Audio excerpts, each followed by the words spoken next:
خوتي خواتاتي اهلا وسهلا مرحبا بكم يا جماعة الخير صباح الخير عليكم زلف الله والسلام عليكم. J'espère que vous allez bien, j'espère que vous vous portez bien. Vous avez certainement notre communauté elle est de plus en plus grande, ne cesse de croître, nous avons des abonnés répartis sur l'ensemble de la planète, ça nous fait vraiment plaisir. Et vous avez été d'ailleurs très nombreuses et nombreux à suivre nos révélations sur les connexions extrêmement inquiétantes et étranges de l'ancien patron de la police algérienne, Walid Zinedine Benchir, qui a dirigé la police algérienne, je vous rappelle, de mars 2021 jusqu'à son limogeage durant la première semaine de janvier 2024. Comme le 10, le 12 janvier, le 10 et le 9 janvier 2024, on vous a fait des révélations assez exceptionnelles sur comment Walid Zinedine Benchir entretenait des relations directes avec un certain nombre d'officiers du renseignement, des services de renseignement occidentaux, notamment des services de renseignement israéliens à travers, par exemple, la personnalité de Ariel Merari, qui est quand même l'un des cerveaux dans la formation des services de renseignement israéliens, notamment en matière de lutte contre le terrorisme. Vous savez qu'Israël classe comme terroriste les mouvements armées palestiniens qui luttent pour leur résistance. À titre d'exemple, il y a la conception du terrorisme, elle change d'un pays à un autre selon le contexte politique. Ce qui est terroriste chez nous ne l'est, ce qui n'est pas terroriste chez nous peut être terroriste dans une autre région du monde, dans un autre pays du monde, selon les idéologies dominantes. Mais Walid Zinedine Benchir, alors qu'il occupait des fonctions importantes en 2009, alors qu'il était à la tête, je vous le rappelle, de la chef de la sûreté de Wilaya de Béchar, une région stratégique, une région stratégique.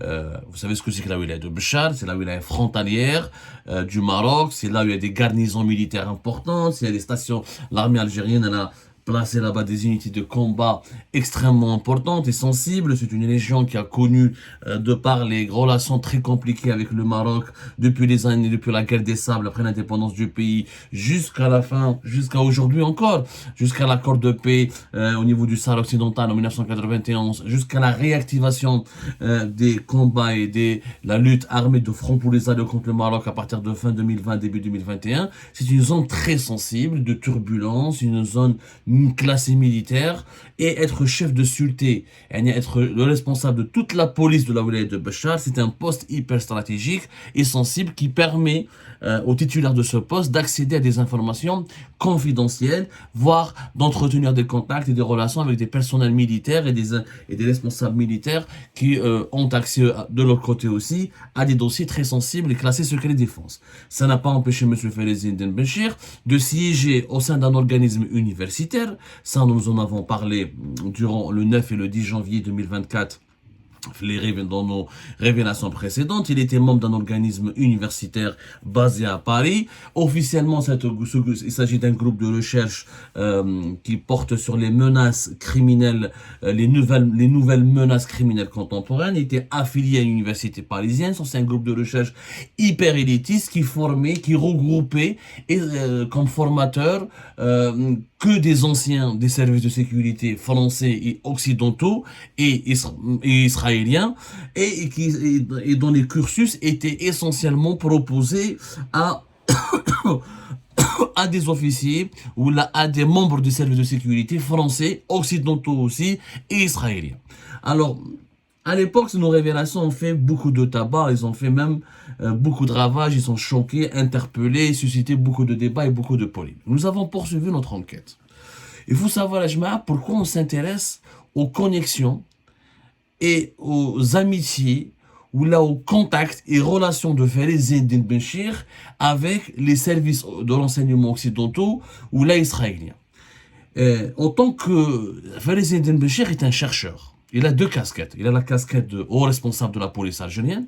Il a occupé des postes importants, chef de sûreté de Djidjel, chef de sûreté de Béchar. Il était conseiller Il était même conseiller à un moment donné au niveau de l'état-major de l'armée.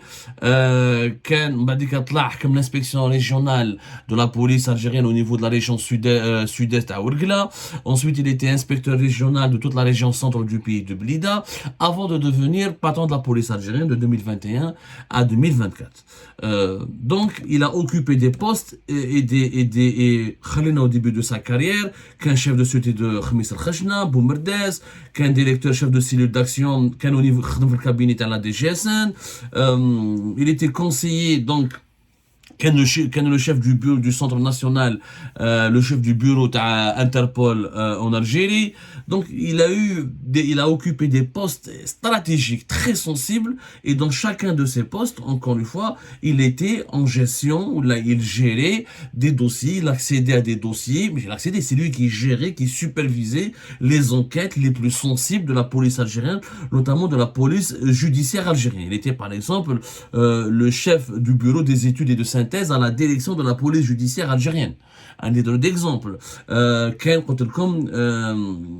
Entre 2001 et 2023, il était détaché à l'état-major de l'armée en tant que représentant de la police dans le cadre de la stratégie nationale de lutte contre le terrorisme.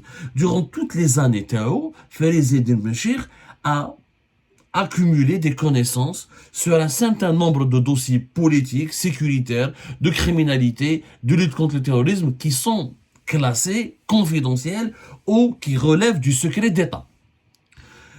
Donc, il est vrai que Fariz Eddine Benchir, ce qui est étrange avec lui, c'est ce qui a motivé notre enquête, c'est qu'il est chercheur, un brillant chercheur, ça on peut pas le renier, un criminologue, il a étudié en France, il a fait des stages importants en France, il était même conseiller entre 1989 et 1992 dans des prisons françaises, des postes qui sont généralement réservés uniquement aux titulaires de la nationalité française. Lui, officiellement, ne l'a pas, cette nationalité française. Alors, on a déjà, dans notre enquête sur Fariz Eddine Benchir, on a révélé qu'il avait fait un mariage blanc pour avoir un carte de séjour de 10 ans en 2015.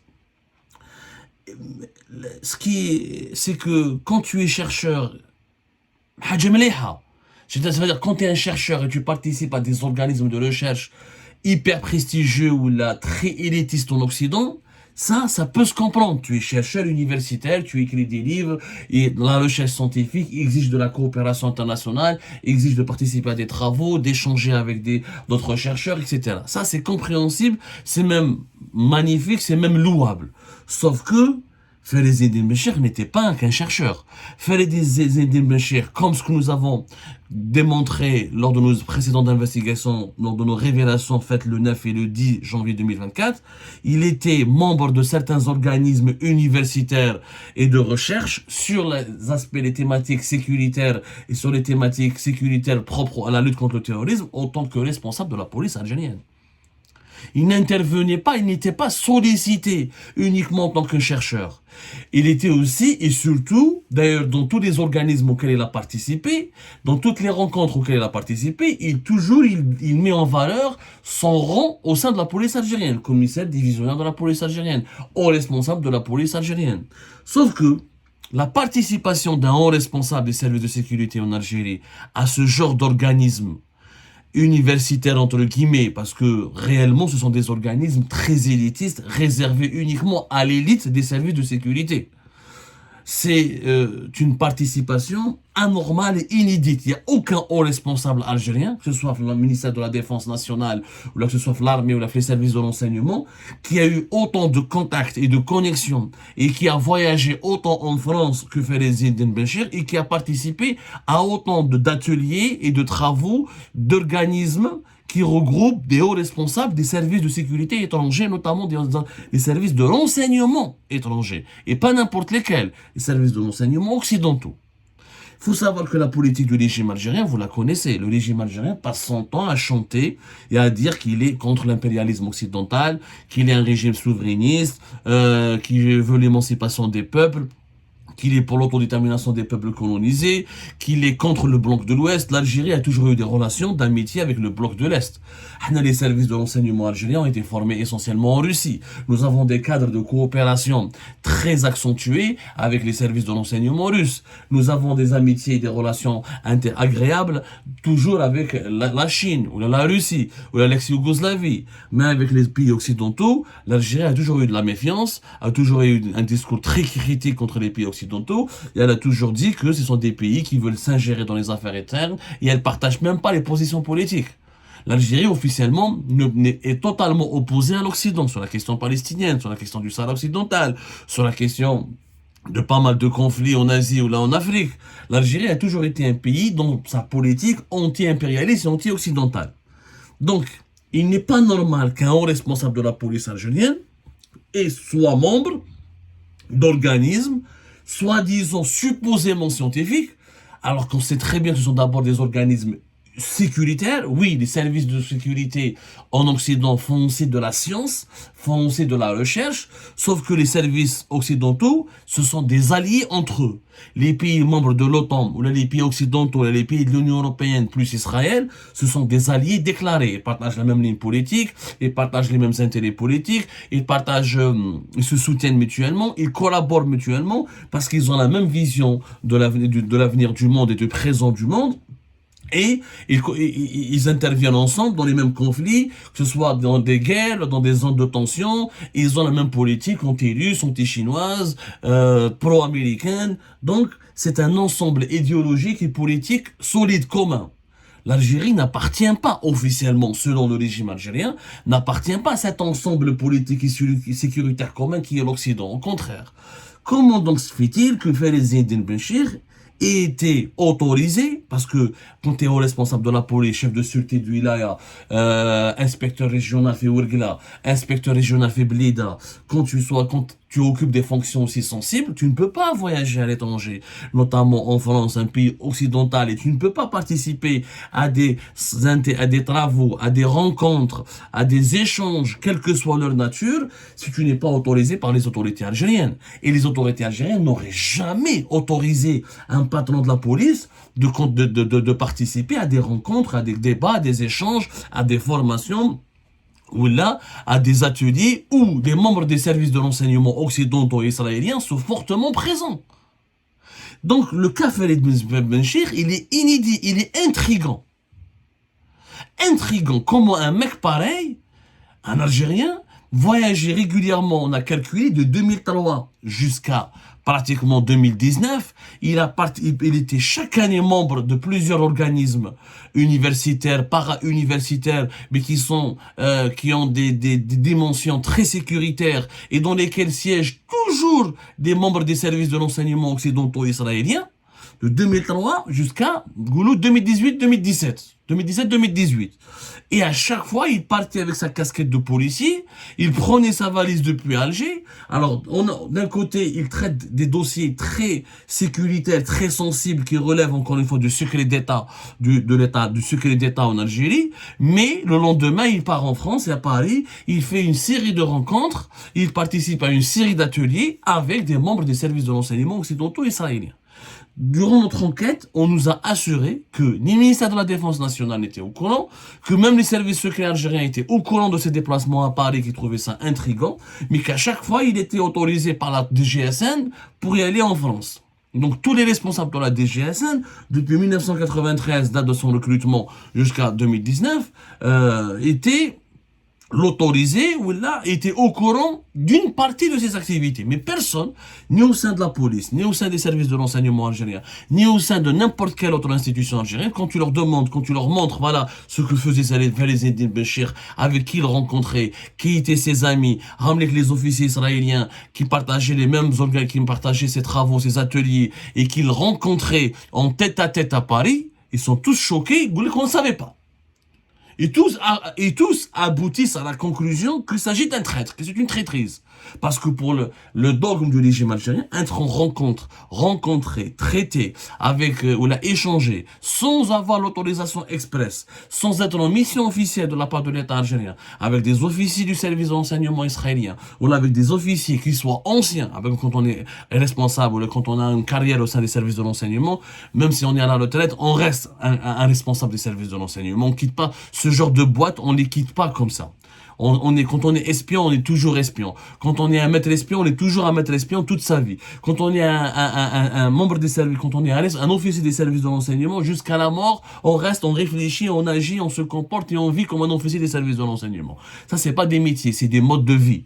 Donc, personne n'a autorisé Fares Eddine Béchir, ça nous l'avons confirmé. Personne n'était au courant de ses activités et personne il ne lui a donné le droit d'aller à la rencontre pendant toutes ces années de responsables des services de renseignement occidentaux israéliens. Alors là, nous avons donné une grosse enquête sur Fares Eddine Béchir et nous avons découvert un autre organisme très important, un organisme universitaire et à la fois sécuritaire, dans lequel Fares Eddine Béchir était aussi membre. En 2009, il était membre d'un organisme universitaire et para-universitaire français basé à Paris, consacré sur les nouvelles menaces criminelles contemporaines. Et entre 2014 jusqu'à 2017, il était membre d'une instance dirigeante d'un autre organisme français basé en France, appelé le Conservatoire national des arts et des métiers, le CNAM, c'est le Conseil de criminologie et des sciences criminelles. Le CNAM, Conservatoire national des arts et métiers, section criminologie et sciences criminelles. Il était membre du conseil d'orientation du CNAM, qui proposait des formations en sciences criminelles, en criminologie, sauf que ce genre de formation, encore une fois, n'était pas dirigé ou orienté vers le grand public.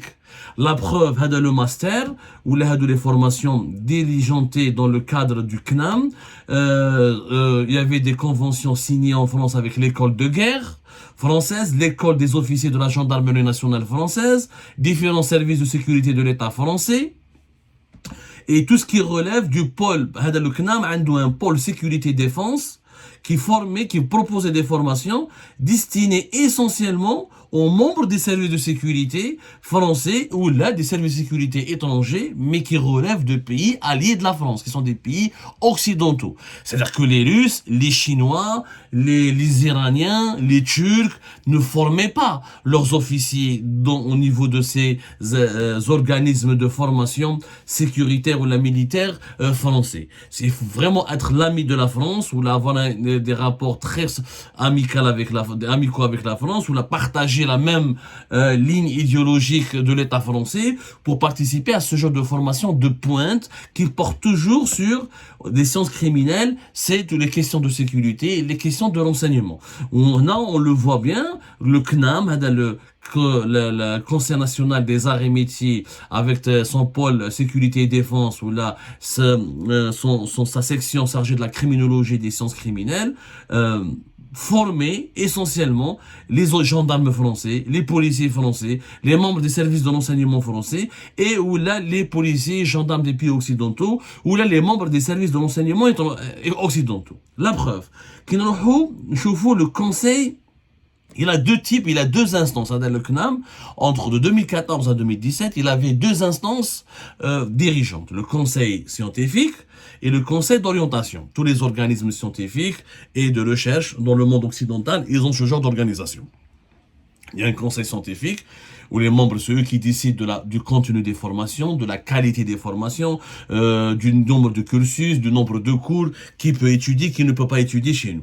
Ou avec le conseil d'orientation, c'est lui qui se charge de l'orientation, si vous voulez, des orientations des cours, de la direction, de comment échafauder les formations, les diplômes, comment les améliorer. Parmi les membres des conseils d'orientation, il y avait un seul arabe, qui est un Algérien, qui fait Fares Eddine Béchir. Et qui est membre de ce conseil d'orientation, pas en tant que chercheur. Il est présenté dans la documentation officielle du CNAM en tant que commissaire de la direction générale de la sécurité nationale algérienne. Et c'est le seul. Parmi les membres du conseil d'orientation, on trouve qui? On trouve un ancien patron de la police française, monsieur Claude Balland, qui est aussi un ancien préfet, au même moment, je vous il y a Farid Eddine Benchir, au responsable de la police algérienne de 2014 à 2017, il était à l'inspection régionale de Ouargla de la DGSN. Ouargla, quand même, c'est la région qui abrite les puits de pétrole les plus importants de l'Algérie, Hassim Saoud, et les installations pétrolières les plus importantes de l'Algérie. Il siégeait dans le conseil d'orientation d'un organisme français dans lequel, aux côtés de qui, ou là, dans lequel tous les responsables des services de sécurité français assumaient des responsabilités importantes. Alors, on trouve l'ex-directeur de la police française, Claude Balland. On trouve à l'époque celui qui dirigeait le renseignement intérieur français, qui est Patrick Calvar, directeur général de la sécurité intérieure, la DGSE française. On trouve un ancien de la DGSE, monsieur Alain Juillet, qui était l'ex-directeur du renseignement de la DGSE. On trouve d'autres responsables occidentaux, comme le directeur de la police judiciaire belge, monsieur François Farcy. On trouve un responsable européen qui s'appelle Gilles de Kerchove, qui était le coordinateur de l'Union européenne pour la lutte contre le terrorisme. On trouve des anciens de la CIA, des Américains comme David Cohen, qui était l'ex-directeur des opérations de la CIA au moment des activités de entre 2014 et 2017, au moment des activités de formation du CNAM. On trouve alors, des responsables français, on trouve par exemple un ancien responsable de la direction de la coopération internationale du ministère de l'Intérieur français. On trouve un ancien responsable de la gendarmerie nationale française. Et on trouve un seul Africain, qui est un Sénégalais, Tafsir Han, qui est un membre de la cellule de traitement du renseignement financier sénégalais, au niveau du ministère des Finances sénégalais. Mais il n'est pas membre de la police sénégalaise, ni des services de sécurité sénégalais. Farid Eddine Benchir est le seul Africain et arabe qui a siégé au conseil d'orientation et qui a supervisé, parce que le conseil d'orientation, il est différent du conseil scientifique, mais il a pratiquement les mêmes missions. Superviser les formations, superviser les formateurs, surveiller les cours, les diplômes, s'assurer de la conformité des diplômes délivrés par le CNAM à travers les masters, les diplômes en sciences criminelles et en criminologie, s'assurer de leur conformité avec les exigences scientifiques. Et donc, Farid Eddine Benchir, il collaborait avec des anciens de la CIA, avec des responsables au poste des services secrets français, ou des anciens des services secrets français, que ce soit le renseignement intérieur ou le renseignement extérieur. C'est le seul arabe et le seul africain. Qu'est-ce qu'il peut apporter Farid Eddine Benchir aux gendarmes, ou aux policiers français, ou aux membres des services secrets français qui étaient formés par français et étrangers et occidentaux? Qu'est-ce qu'il peut leur apporter? Farid Eddine Benchir, c'est le seul Algérien, le seul arabe. Il n'y a pas de Marocain, il n'y a pas d'Égyptien, il n'y a pas de Saoudien. C'est quand même intriguant. Ça reste des connexions totalement intrigantes. Mais quand on va approfondir quand on a approfondi notre enquête, je compte qui est membre du conseil scientifique de cet organisme appelé le CNAM, avec lequel a collaboré pendant au moins 3 ans M. Farid Eddine Benchir, et toujours à Paris. Et tous les ateliers se déroulaient à Paris. Et toutes les rencontres se déroulaient à Paris. Et grâce à ce travail, Farid Eddine Benchir allait régulièrement en France de 2014 à 2017 à Paris, comme il le faisait de 2003 jusqu'à 2018. Et il rencontrait énormément d'interlocuteurs étrangers qui étaient tous anciens membres ou des membres actifs des services de renseignement israéliens ou occidentaux. Le conseil scientifique, on trouve qui? Alors, on trouve quelqu'un de très intéressant, un ancien l'ancien directeur du MI6, le MI6, Sir Richardson Derlove, qui est l'ancien responsable du MI6. En Angleterre, ils ont 2 services de renseignement, le MI5 et le MI6, le MI6, c'est le renseignement extérieur, le MI5, c'est le renseignement intérieur. Le conseil scientifique du CNAM, Sir Richard Derlove. Wesh dire un patron des services de renseignement britanniques avec un policier algérien. Qu'est-ce qu'un policier algérien qui me fait les Eddine Benchir, qu'est-ce qu'il peut apprendre Ok, on a beau Pelek, mais je sais pas, sauf si elle a fait les Eddin Béchir, c'est un cerveau extrêmement brillant.